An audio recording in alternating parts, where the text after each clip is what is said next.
The morning sun poured its soft light over the small village of Ntoki, where the air was filled with the distant sound of roosters crowing and the rhythmic beat of wooden pestles pounding yam in nearby compounds.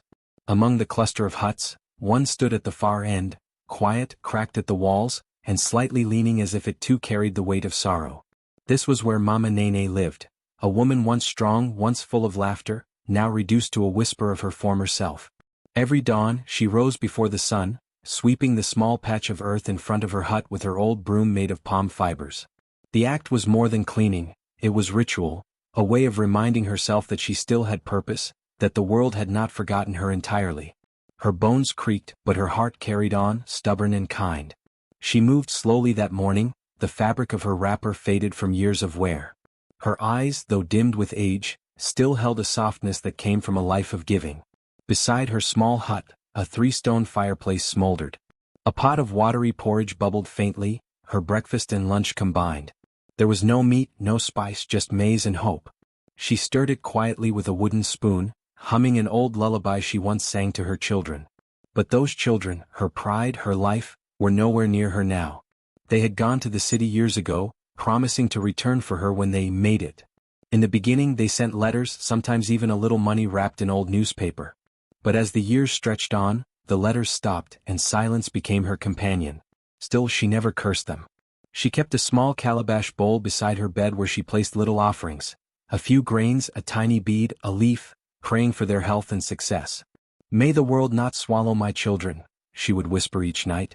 On this particular morning, she watched the road leading to the city with quiet longing. It was the same dirt road her children once walked when they left. She remembered how proud she had been telling neighbors, "My children are going to be great people in the city. One day they'll come back with cars and bring light to this village." Now, the same neighbors only greeted her with pity. Some whispered that her children must have forgotten her. Others said she must have done something terrible to deserve such loneliness. But Mama Nene never replied. Her heart still defended them. "No," she would say with a soft smile, "they will come. Maybe not today, maybe not tomorrow, but they will." That morning, as she sat under the mango tree beside her hut, a young village girl named Ifyananya walked by, carrying water in a calabash. She stopped to greet the old woman. "Good morning, Mama Nene," she said. "Ah, Ifyananya," Mama Nene replied, her voice warm. "The day greets you too. You look strong. Are you heading to the stream again?" The girl nodded. "Yes, Mama. My mother said I must fetch 2 more pots before the sun climbs too high." Mama Nene smiled faintly. "Ah, you still have the strength to chase the sun." Ifyananya looked at her sadly. "Mama, will your children come for the festival next week?" There was a small silence. The question hung in the air like a fragile leaf. "I don't know, my child," Mama Nene said finally, her eyes glancing at the far road. "But if the wind carries love, then maybe their hearts will remember the way home." The girl nodded, uncertain, then walked on, leaving Mama Nene alone once more. The breeze blew gently, carrying the smell of roasted corn and wood smoke from other homes, scents of family, laughter, and company. For a moment she closed her eyes, letting the sounds of the village fill her. Behind her hut, a tattered cloth covered the small doorway. Inside, her room was simple, a raffia mat on the floor, a cracked mirror, and a small wooden chest that held all she owned: her late husband's walking stick, a faded family photograph, and a piece of cloth she had been saving for her daughter's wedding. She touched the chest that morning, her fingers trembling with memory. In that photograph, creased and nearly faded, her children smiled beside her. She could still recall the day it was taken. They had worn their best clothes. Her son, Chaik, was only 16, strong and ambitious. Her daughter, Ngozi, just 14, her eyes full of dreams. "We'll make you proud, Mama," they had said. And she had believed them. Now, years later, that promise lingered in the air like smoke from a dying fire. As the sun climbed higher, Mama Nene rose slowly, dusting her wrapper. She gazed once more toward the road and whispered softly, "Wherever you are, my children, may the world treat you kindly." The wind rustled the leaves in answer. Then she turned back to her fire, the porridge bubbling gently, and for the first time in many days she smiled, not because she had hope of their return, but because even in their absence her love for them had never left. Her loneliness was heavy, but her spirit, though cracked, had not broken. The story of Mama Nene was only beginning, and though she didn't know it, fate was already preparing to bring her forgotten name back into the hearts of those who had turned away. Far away from the quiet, red-soiled village of Ntoki, The city of Enugu was alive with movement, horns blaring, vendors shouting, and the smell of roasted plantain mixing with car exhaust. The world moved fast here and hearts hardened faster. Somewhere in a crowded market street stood Chaik, Mama Nene's eldest son, dressed in a neat shirt and shiny shoes. His face was proud, not from happiness but from the fear of being seen as less than those around him. He had worked hard to climb out of poverty. From a street hawker to a shop assistant, and finally the owner of a small electronics store. People in the neighborhood called him Mr. Chaik, a man of progress, a man who had escaped the village life. Yet, deep down, the sound of his mother's voice sometimes echoed in his dreams, soft and forgiving. He would wake with guilt gripping his chest, then drown it out by turning on the radio or scolding one of his workers. His younger sister, Ngozi, lived not far from him, a hairdresser with a growing client base and a heart hardened by shame. She rarely spoke of her past. When asked about her family, she would smile tightly and say, "They all live far away now." No one knew she came from a mud hut at the edge of Ntoki, or that her mother once sold firewood so she could attend school. The city had become her disguise, bright clothes, loud laughter, and stories that hid her pain. One hot afternoon, Chaik and Ngozi met at a small restaurant near the market. The place buzzed with chatter, the smell of pepper soup thick in the air. They greeted each other briefly. Neither of them was fond of long hugs. "Did you hear?" Ngozi said between spoonfuls. "The village festival is coming soon." Chaik's face darkened. "Every year they invite us. I don't see why they bother." Ngozi smiled bitterly. "Maybe they just want money." He grunted. "They always do." There was a silence between them, filled with things they didn't want to say. Then Ngozi asked quietly, "Do you ever think about Mama?" Chaik's spoon froze midair. "Mama? What about her?" "I mean," she hesitated. "She's still there, Chaik. Alone." He sighed, setting down his spoon. "Ngozi, please. We've had this talk. I send her money sometimes. She doesn't have a phone, Chaik. You don't even know if she gets it." "I give it to that man who goes there every market week," he snapped. "He knows her. He'll give it to her." Ngozi looked away. She knew he was lying, that no money had been sent in months. But she didn't argue. Guilt was heavy enough, she didn't need to make it worse. "I dreamt of her last night," she said softly. She looked thinner, older. Chaik frowned, pretending to be unaffected. "Dreams are just dreams. Maybe you've been thinking too much." But even as he spoke, something twisted in his chest. The image of his mother sitting alone under that mango tree crept into his mind, the way she used to hum while cooking, the way her laughter filled their home before poverty turned joy into survival. "Do you think she hates us?" Ngozi asked, almost in a whisper. Chaik looked down, his jaw tight. "Mama doesn't hate anyone." Then, almost to himself, he muttered, "That's the problem." For a moment, neither spoke. The sound of the city filled the silence. Motorcycles roaring, children laughing, music drifting from a nearby stall. The world went on, uncaring. Finally, Ngozi sighed. "Maybe we should visit. Just once. It's been, 8 years?" Chaik's eyes darted toward her. "Visit? To that place?" He scoffed. "You want people to see us walking barefoot on red soil again? You know how they talk here. They'll laugh at us. They'll say, 'Ah, look at Chaik, he came from a poor village.' No, I worked too hard for this life." "But she's our mother," Ngozi whispered. "She made her choices," he replied coldly. "And so did we." Ngozi said nothing more. She looked at her brother, polished, proud but haunted. Beneath his fine clothes, she could see the fear of returning to who they once were. Later that night, when Ngozi closed her small salon and walked home, she passed an old woman begging by the roadside. The woman's wrinkled hand stretched out silently toward her. Something inside Ngozi froze. For just a moment she saw her mother's face, the same eyes, the same kindness. She dropped a few coins quickly and walked away before tears could betray her. At that same hour, miles away, Mama Nene sat outside her hut, watching the moon rise. Her small fire flickered, casting soft light on her weathered face. She whispered into the night, "My children must be sleeping well. God keep them." The city lights burned bright, but guilt burns brighter in silence.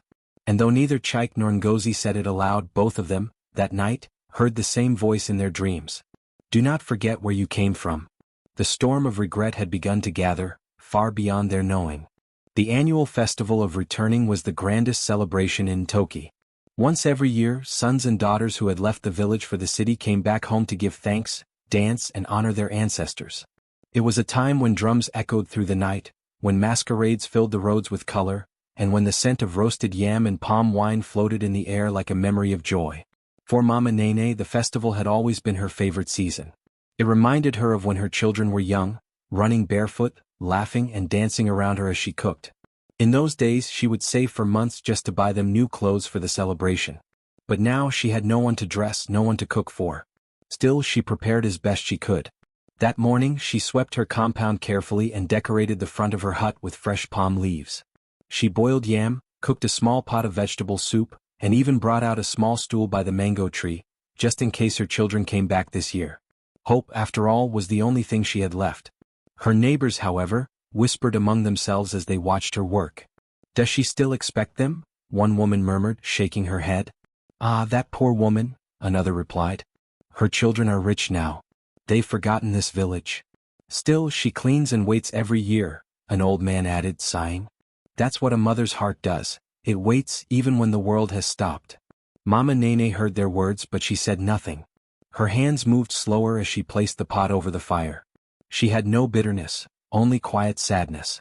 Her heart was too old for anger. As the sun rose higher, the village began to fill with excitement. Cars rolled in from the city, kicking up trails of dust. Music blared and the sound of laughter filled the air. Young men who once herded goats now wore sunglasses and shiny shoes. Women who once fetched water in clay pots now carried handbags and took photographs on their phones. Mama Nene watched it all from her stool, smiling faintly. She didn't envy them. She only looked at each car that arrived, hoping to see a familiar face. By noon the square was full. Dancers in colorful attire moved to the rhythm of drums. The village chief sat under a large umbrella, greeting guests. And then came the announcement that every villager awaited. "Let all returning sons and daughters of Ntoki come forward and greet their elders." The crowd cheered. One by one the city visitors stepped up, dressed in fine clothes, their perfumes filling the air. They bowed, smiled, and handed gifts to the elders.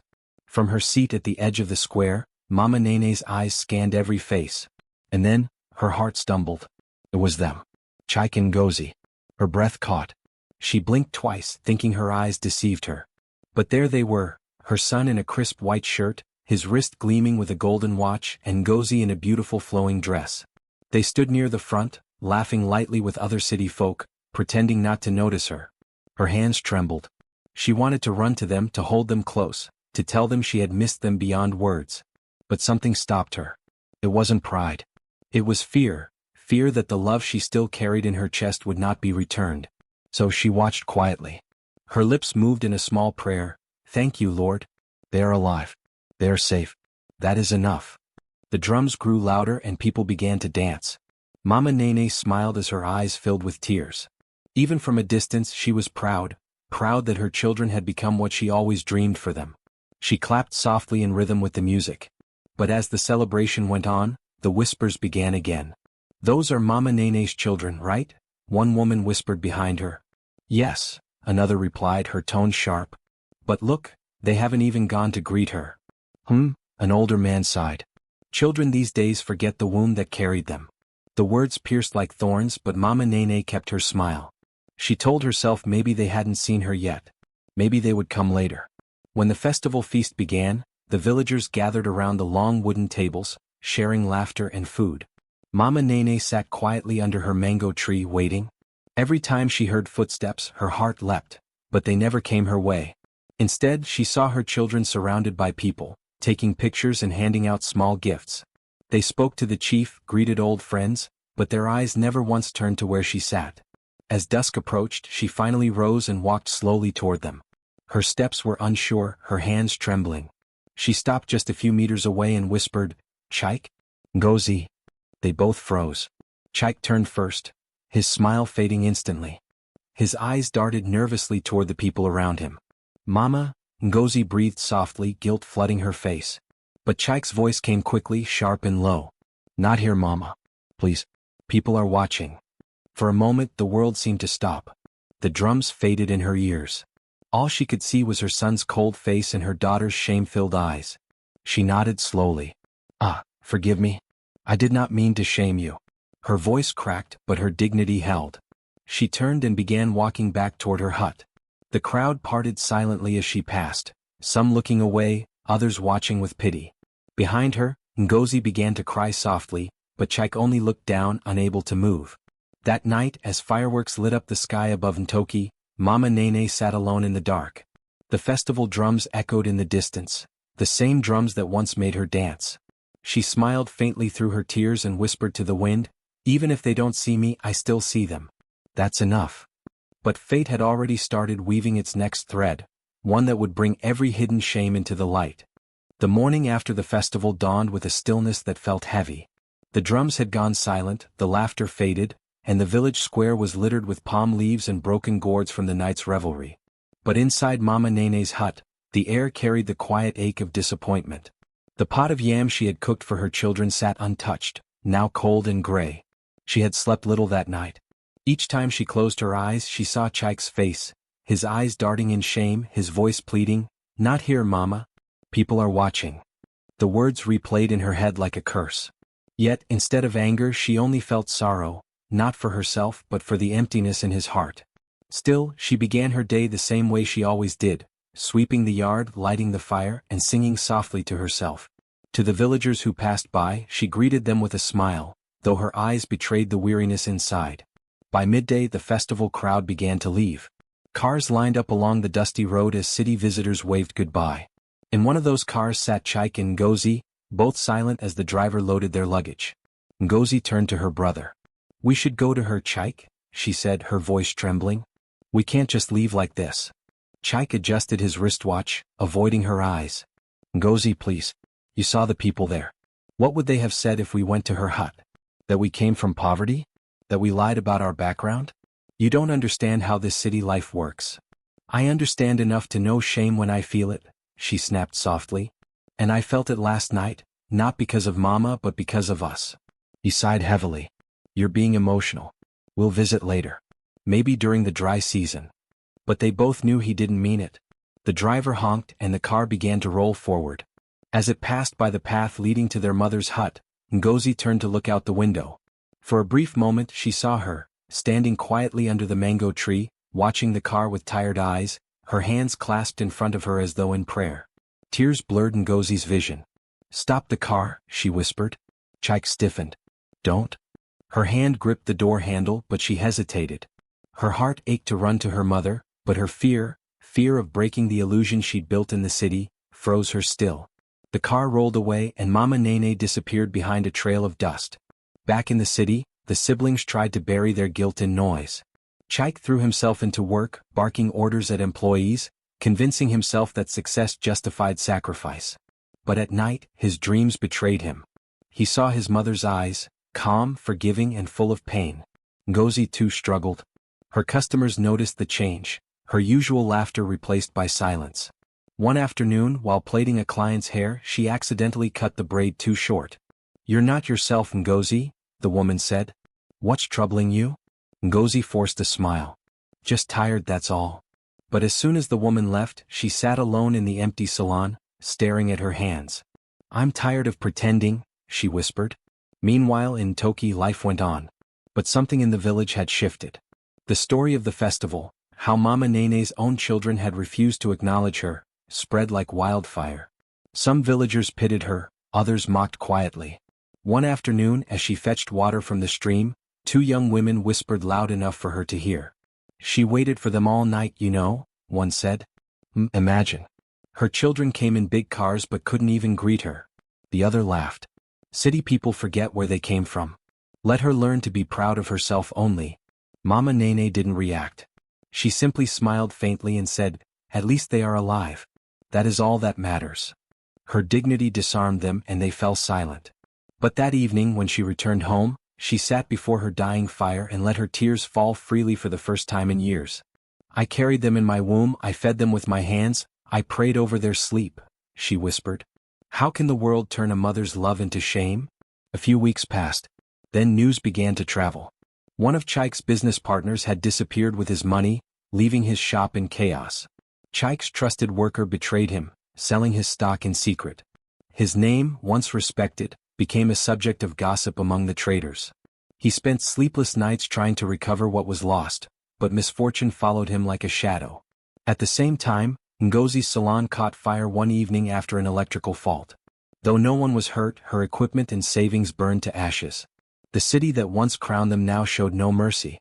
For the first time, Chaik sat alone in his small apartment, his pride shattered. He picked up his phone, scrolled through contacts and paused on one saved as Mama, old number. He hesitated. His throat tightened. She may not even remember me, he muttered. But deep down he knew she did. That night, rain began to fall in sheets, washing the dust from the streets, as if cleansing the sins of the proud. In Toki, Mama Nene sat awake too, watching the storm from her doorway. She didn't know why her heart suddenly felt lighter, as though something broken far away had begun to heal. She smiled faintly into the dark and whispered, "Let the rain wash away what pride has built. When the time is right, they will come home."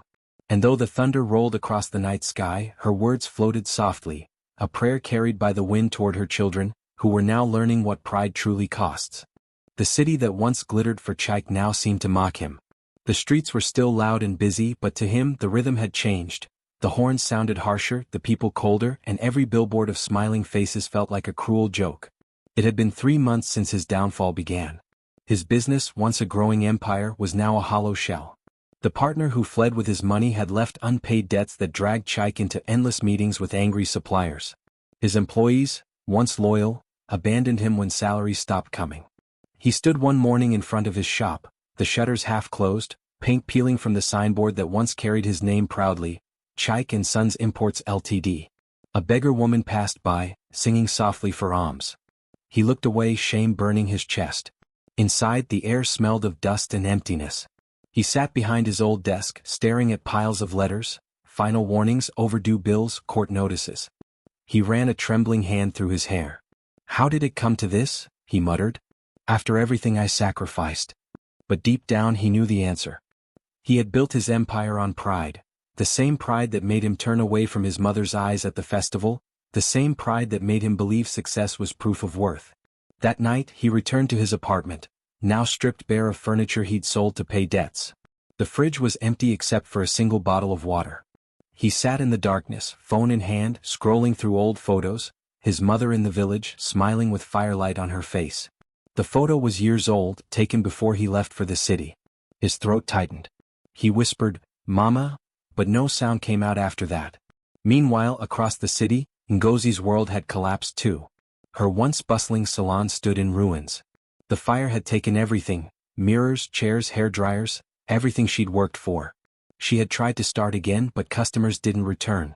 Some whispered that the fire was a curse, that she'd offended her roots. One evening she visited her friend Amaka, who owned a small beauty shop.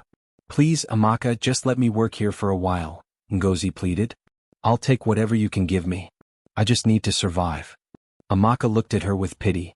"Ngozi, you used to tell people you had no mother, that you raised yourself from nothing. Now look, even a tree without roots will one day fall." The words stung. Ngozi lowered her head, tears welling. "You're right," she whispered. "I thought my pride was strength. But now, it feels like a curse." She walked home under the street lights, her sandals slapping the wet pavement. The rain had started again, heavy, relentless, as though the heavens themselves were cleansing the earth. She looked up, letting the drops hit her face. "Mama," she said softly, "if you can hear me, I'm sorry." Back in the village, Mama Nene was unaware of the chaos that had engulfed her children's lives. But her heart sensed something. Every night, she knelt by her small clay lamp and prayed for them. "Wherever they are, Lord, let them remember where they came from. Let them not drown in pride." Her prayers carried through the wind, past the rustling palm trees, across the miles of red earth, as if reaching for her children in the city. One late evening, Chaik sat alone in his dark apartment when his phone rang. It was Ngozi. "Brother," she said, her voice shaking, "I can't do this anymore. Everything's gone, the shop, the customers, my savings. I don't even have rent for next month." Chaik sighed heavily. "I've lost everything too, Ngozi. The business, the respect, even myself." There was silence on the line. Then she whispered, "Do you think Mama knows?" He hesitated. "Maybe. But even if she does, she won't curse us. That's not who she is." Ngozi began to sob quietly. "I can't sleep, Chaik. I see her in my dreams, waiting for us under that mango tree." Chaik closed his eyes, pressing a hand against his forehead. "I see her too." They both sat in silence, listening to the hum of the rain through the phone. For the first time in years they spoke not as proud city people, but as lost children longing for home. The next morning Chaik woke up with a decision. He sold what little he had left, his wristwatch, his phone, even his last suit, and bought 2 bus tickets to the village. He called Ngozi. "Pack what you have," he said. "We're going home." She gasped. "You mean, to Mama?" "Yes," he replied quietly. "We've run from her long enough." That evening, as the city lights faded behind them, the siblings sat side by side on the bus. Ngozi leaned her head against the window, watching raindrops trace down the glass. "Do you think she'll forgive us?" she asked softly. Chaik looked ahead, his voice low. "She already has." The bus rolled on through the storm, headlights slicing through the rain, carrying them back to the very place they had once tried to forget. Back to Ntoki. Back to the woman whose love had never left them. The journey back to Ntoki was long and quiet. The bus rumbled over red, muddy roads lined with palm trees and distant hills veiled in mist. The smell of rain still lingered in the air, clean, earthy, and heavy with memory. Ngozi sat by the window watching the familiar landscape roll by, her heart pounding with every mile that brought her closer to home. She remembered the path where she used to chase butterflies as a child, her mother's laughter echoing behind her. But now, every memory cut like a blade. Her throat tightened as she thought of the day she left. No goodbye, no hug, just silence. Beside her, Chaik stared at the floor, lost in his own regrets. The wrinkles on his once proud face were now lines of defeat. His hands trembled slightly as he clenched the bus ticket, a symbol of humility, of return, of surrender. As the bus turned into the village road, the driver honked twice, the sound echoing through the quiet dawn. Children playing in puddles looked up curiously, pointing at the dusty bus. Women carrying baskets paused to stare. News spread quickly in small villages. The prodigal children of Mama Nene had returned. The bus came to a stop near the market square. Chaik and Ngozi stepped out slowly, their bags light but their hearts heavy. The smell of roasted corn and wood smoke filled the air, mingling with whispers from villagers. "Is that not Mama Nene's son? Ah, after all these years? They left her to suffer, but now they come back with empty hands." The words stung, but neither of them replied. Shame had taken their voices. They followed the narrow footpath toward the outskirts of the village, where their mother's hut stood beneath the great mango tree. The air grew still as if the land itself held its breath. The sight that met them made Ngozi's knees buckle. The hut was smaller than they remembered, its walls cracked, its thatched roof worn thin by rain. Smoke curled gently from a small fire outside, where an old woman sat pounding yam with slow, steady rhythm. Her back was bent, her hair silver like moonlight, but her presence, even frail, carried quiet strength. "Mama?" Ngozi whispered, her voice breaking. The pestle froze mid-air. Mama Nene turned slowly, her eyes squinting against the light. For a moment, confusion flickered across her face, then recognition dawned. The mortar dropped from her hands and tears welled in her eyes. "My children," she breathed. "My children?" Chaik stepped forward first, his voice trembling. "Mama, it's us. We came home." For a moment she didn't move. Her gaze ran over them, their worn clothes, their tired faces, their trembling hands. The silence stretched between them like a wound too old to bleed. Then, slowly she opened her arms. Ngozi fell to her knees and ran into her mother's embrace, sobbing uncontrollably. "Mama, forgive me. I was foolish, I was blind." Mama Nene held her close, her frail hands stroking her daughter's hair. "Hush, my child," she whispered. "No mother keeps hate for her children. The wound does not forget its own." Chaik knelt beside them, his head bowed low. "I failed you, Mama. I chased wealth and forgot the woman who gave me breath." Mama Nene reached out, touching his face gently. "And yet you came back, my son. That is all that matters." The reunion drew quiet eyes from the nearby huts. Some villagers smiled, others whispered. But Mama Nene ignored them all. She took her children by the hands and led them into the hut, the same one they had once thought too small for their dreams. Inside, the space was humble, a clay floor, a woven mat, a few pots by the corner. Yet in that moment it felt sacred. Chaik looked around with tears streaming freely. "I thought I needed gold, Mama," he said, "but this place, it feels richer than everything I ever owned." Mama Nene smiled faintly. "You see now, my son, peace is not bought, it's built with love and humility." She poured them water from her clay jug and offered roasted yam, her best portion. Ngozi took a bite and burst into tears again. "It tastes just like before," she whispered. That's because love never changes its flavor, her mother said gently. As night fell, a storm brewed in the distance. Thunder rolled softly through the hills and the smell of rain returned. Chike stepped outside, watching the clouds gather, and whispered to the wind, "Maybe this storm is not punishment anymore. Maybe it's cleansing us." Ngozi joined him, holding her mother's shawl over her shoulders. "Mama is weaker now," she said softly. "We must stay. We can't leave again." Chike nodded firmly. "We won't. Not this time." Inside, Mama Nene sat by her lamp, humming an old lullaby she used to sing when they were little, the one about the palm tree that bends but never breaks. The sound drifted through the night air, wrapping her children in warmth that neither time nor distance had destroyed. For the first time in years, peace settled in Toki. The prodigal ones had come home. And though the rain soon began to fall again, it felt different now, not like judgment but like forgiveness. The next morning, sunlight filtered through the small cracks in the mud walls, washing the humble hut in golden light. The rain had passed, leaving behind a scent of fresh earth and wet leaves. Birds chirped in the trees outside, their songs carrying through the calm air. Chike woke early, sitting on the old bamboo mat beside his sleeping mother. He studied her face, thinner than before, lines deeper but peaceful. Every rise and fall of her chest filled him with both guilt and gratitude. This was the woman who had fed him from her hunger, who had loved him when he had nothing, and even when he thought he had everything. He whispered softly, "Mama, I will make this right." When she finally stirred, he was already outside sweeping the compound.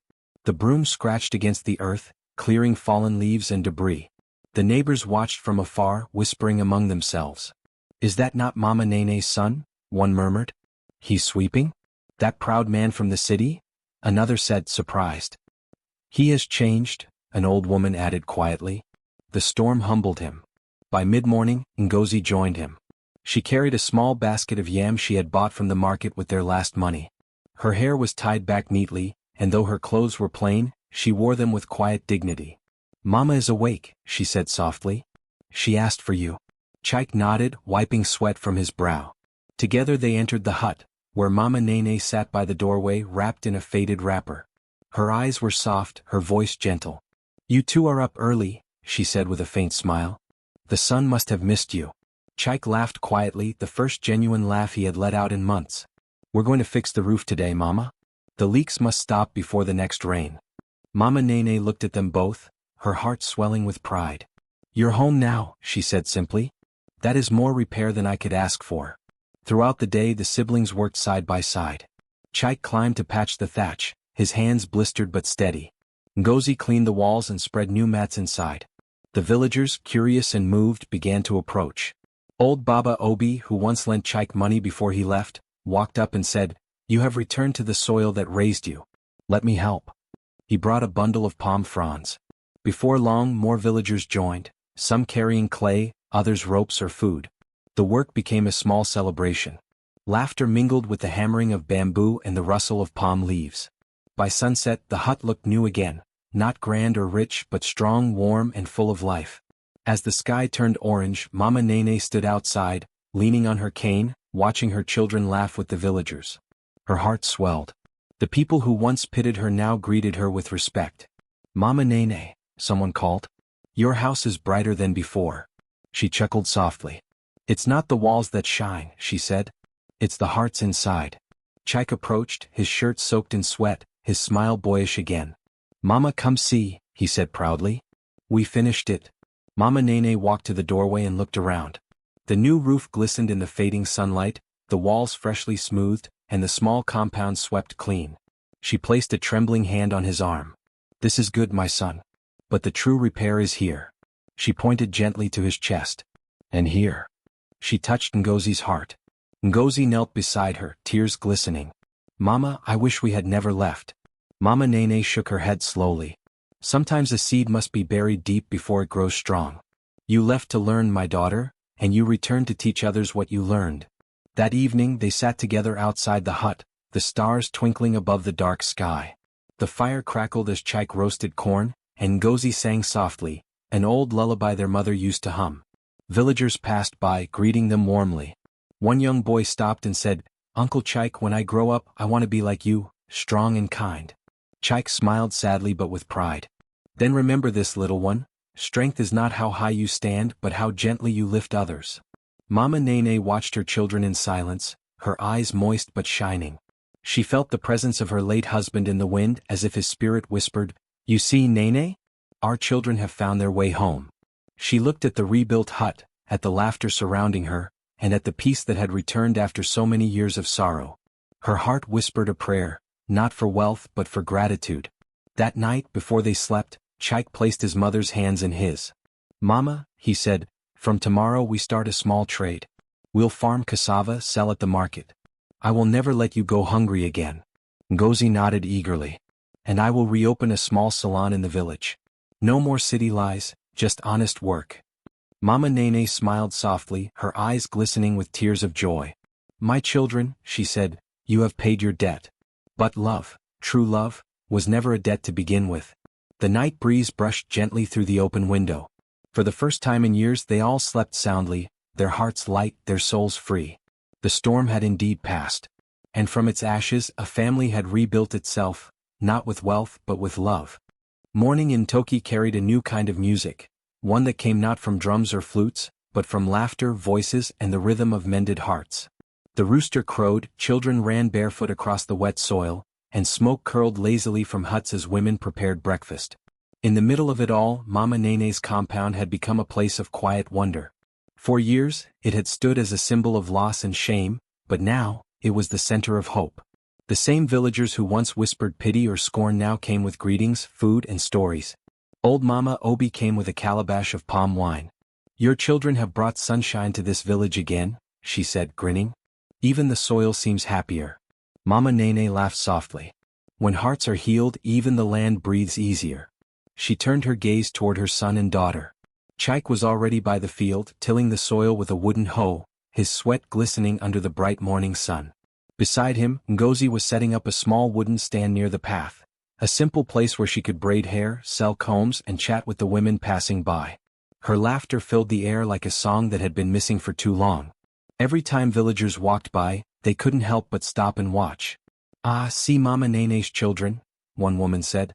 "They work like people who have tasted wisdom."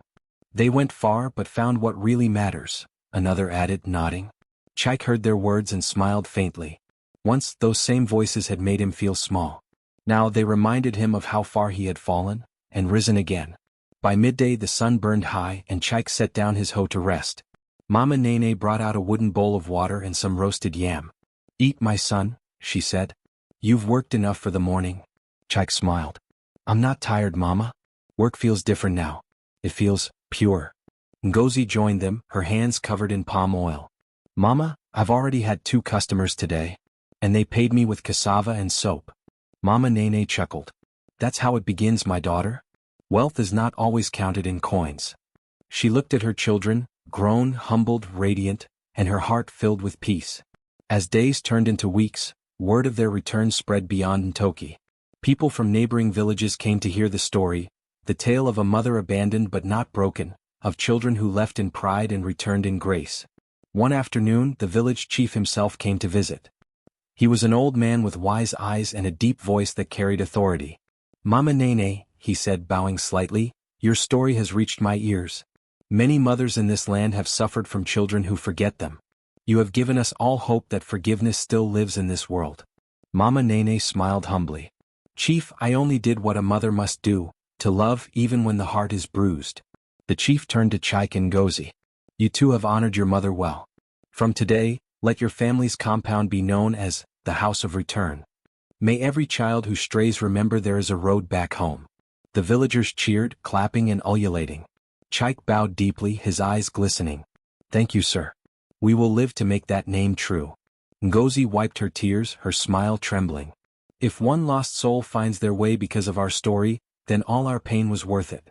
That evening, as the celebration died down, Chaik sat outside the hut, staring at the horizon painted orange by sunset. "Mama," he said quietly, "I think of how I once looked down on this land. I wanted marble floors, shining cars, city lights, but I never knew peace was buried in this soil." Mama Nene placed a hand on his shoulder. "You see, my son, the city blinds with its brightness. But the village teaches you to see, not with eyes but with heart." Ngozi sat beside them, her head resting on her mother's knee. You were right, Mama. Pride took everything from us. But your love gave it all back. Mama Nene smiled, brushing her daughter's hair gently. Love is the only seed that never dies. Even when forgotten, it waits for rain. The moon rose high that night, silver and soft. The village was quiet except for the chirping of crickets and the whisper of palm leaves. Inside the hut, the family sat by the fire. Ngozi braided her mother's silver hair, humming softly. Chike stirred the pot of soup over the flame. Mama, Ngozi said suddenly, I want to do something for the other mothers here, the ones who live alone, the ones who were left behind. They need to feel seen. Mama Nene's eyes lit up. Yes, my daughter. Use your hands for kindness and your story for healing. Chike nodded. And I will teach the young men what pride can destroy. No one should walk the path I walked. The fire crackled, and in its light, their shadows danced gently against the walls. Mama Nene whispered, half to herself, maybe this is what it means to rise again, not to be rich but to make others whole. Outside, the wind carried her words through the village, through the mango trees, the fields, and the hearts of those who heard them. From that day onward, Ntoki was never the same. The rains had come and gone, leaving the earth glistening under the sun. The air was heavy with the scent of wet soil and ripened fruit. In Toki that meant one thing, the season of the harvest festival. It was the time when villagers gave thanks to the spirits of the land, to their ancestors, and to one another for the blessings of survival and growth. Every family prepared something, yams, groundnuts, woven cloth, music, stories. But this year, there was a hum in the air that hadn't been there in a long time. Everyone whispered about Mama Nene. For years, her name had been spoken in pity. Now it was spoken with admiration, even awe. Her story, of loss, abandonment, and forgiveness, had spread far beyond the borders of Ntoki. People said her patience had softened even the hearts of the ancestors. That morning, Mama Nene's compound was alive with activity. Ngozi was decorating the doorway with palm fronds, while Chike carved a small wooden stool for their mother to sit on during the ceremony. Mama, Ngozi called from outside, the chief's messenger just came. He said they want you at the front of the parade this year. Mama Nene, who was gently folding her old wrapper, looked up in disbelief. Me? The front. Chike smiled. Yes, Mama. The chief said this year's festival is to honor you. They want you to lead the walk of the ancestors. Tears gathered in Mama Nene's eyes. Ah. The same road I once walked alone when everyone turned away, now they ask me to lead it? Ngozi came closer, kneeling beside her mother. You carried us with love when we were blind. Now the world finally sees you. By midday, the festival drums began. The entire village gathered at the square, women in colorful wrappers, men with drums slung over their shoulders, children running with painted faces. The sky was bright and wide, and the sound of joy echoed across the fields. At the head of the crowd stood the chief, his walking stick gleaming with brass. Today, he declared, his voice deep and powerful, we honor the spirit of humility and forgiveness. We honor Mama Nene of the House of Return. The crowd erupted in cheers. Mama Nene stepped forward slowly, wrapped in her faded but clean wrapper. Her children walked behind her, Chike on the left, Ngozi on the right. Every step she took seemed to erase a piece of the past's pain. The drummers began to play the Song of Return, an old melody once reserved for warriors who came back from battle. But today it was for a mother who had fought a different kind of war, the battle of love against bitterness. As she reached the front of the parade, the chief handed her a woven crown made of palm leaves and cowrie shells. Mama Nene, he said, you once begged for compassion from your own children. Now the spirits beg for your blessing upon this land. You remind us all that a heart that forgives can heal a village. The people clapped and ululated. Mama Nene's hands trembled as she received the crown. She placed it gently on her head. My heart is full, she said, her voice shaking. Once I thought my life was over when my children left. But I have learned, love buried in sorrow will still grow again if it is true. Her words carried through the crowd, reaching even the children sitting on the ground. The drummers paused. The wind itself seemed to hush to listen. Then Mama Nene lifted her arms. Let this festival not only thank the land, let it thank the mothers who wait, the fathers who forgive, the children who find their way home. Let every home that is broken learn to heal. A great cry of Essi rose from the people, meaning so let it be. Later that evening, when the sun had dipped low, the festival fires burned bright. The drums were louder now and the dancing had begun. Ngozi joined a group of young women, their feet stamping in rhythm, dust rising like smoke. Chike played the talking drum with a grin that hadn't graced his face in years. He looked up at his mother, who sat surrounded by elders, laughing softly as she tasted roasted yam. Villagers brought her gifts, baskets of fruit, clay pots, and handmade jewelry. But the greatest gift was the sight of her children smiling again. When the chief raised his voice once more, he said, "Let it be remembered, the festival of this year marks not only the harvest of crops, but the harvest of hearts. Mama Nene, you have sown peace, and your children have watered it with humility." Mama Nene bowed her head, tears glistening in the firelight. "And the village," she said softly, "has given it sunlight." The drums rose again, and this time she stood up, slowly but proudly, and joined the dance. Her children joined her, their laughter mixing with the rhythm of the drums. The people clapped and cheered, circling around them. For the first time in years, the family that was once broken moved as one, feet in rhythm, hearts in harmony, shadows flickering in the firelight.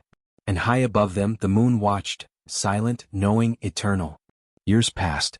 Seasons turned like the pages of a great story, each one softer than the last. The village of Ntoki, once known for its quarrels and pride, became a place where strangers found peace, where every home had a tale of second chances, and all those stories led back to Mama Nene. The morning sun stretched over the village fields, casting golden light across the rooftops. A group of children sat beneath the giant baobab tree, waiting eagerly.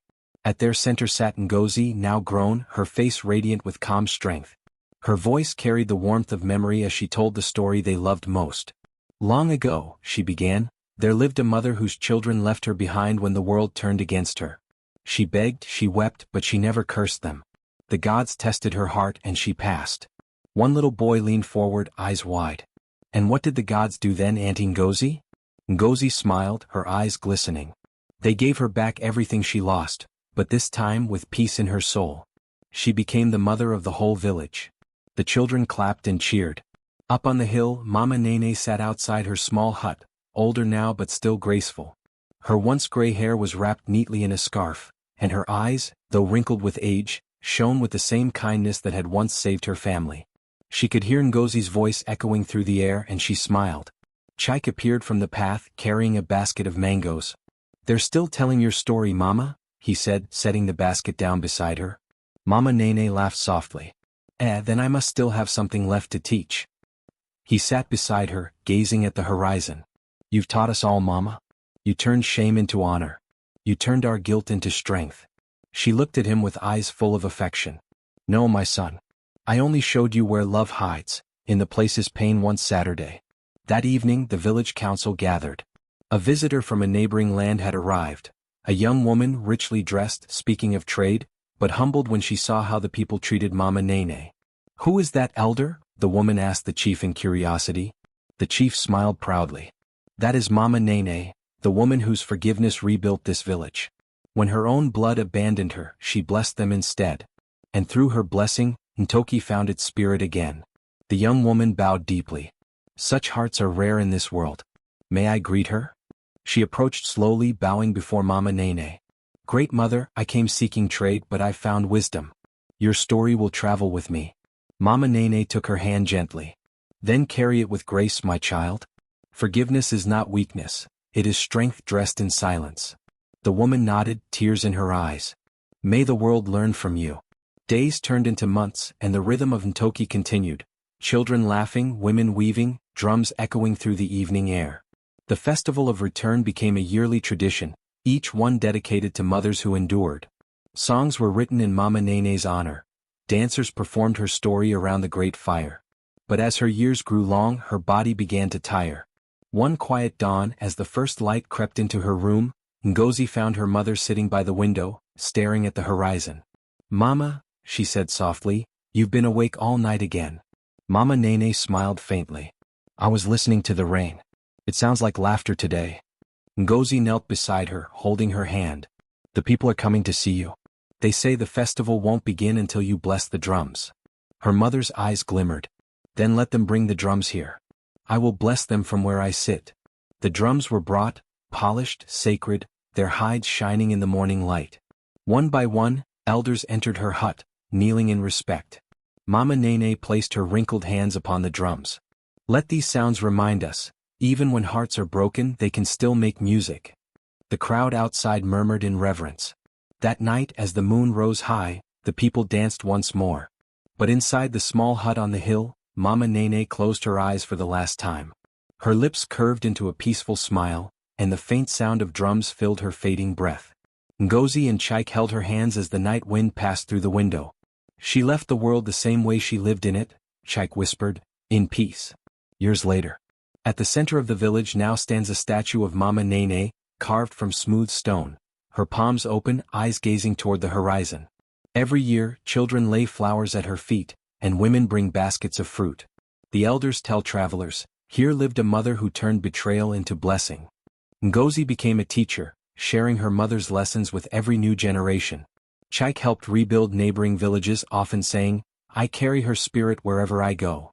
And every harvest season, when the drums begin and the fires glow, the people still sing. She was left alone but never broken. She was forgotten but never lost. She forgave and the gods remembered her name. The story of Mama Nene, the mother once abandoned and later exalted, became not just a folktale, but a reminder that even in the smallest hut, greatness can be born. And so the legend lives on, carried by the wind, whispered by the trees, and remembered by every heart that ever learned to forgive.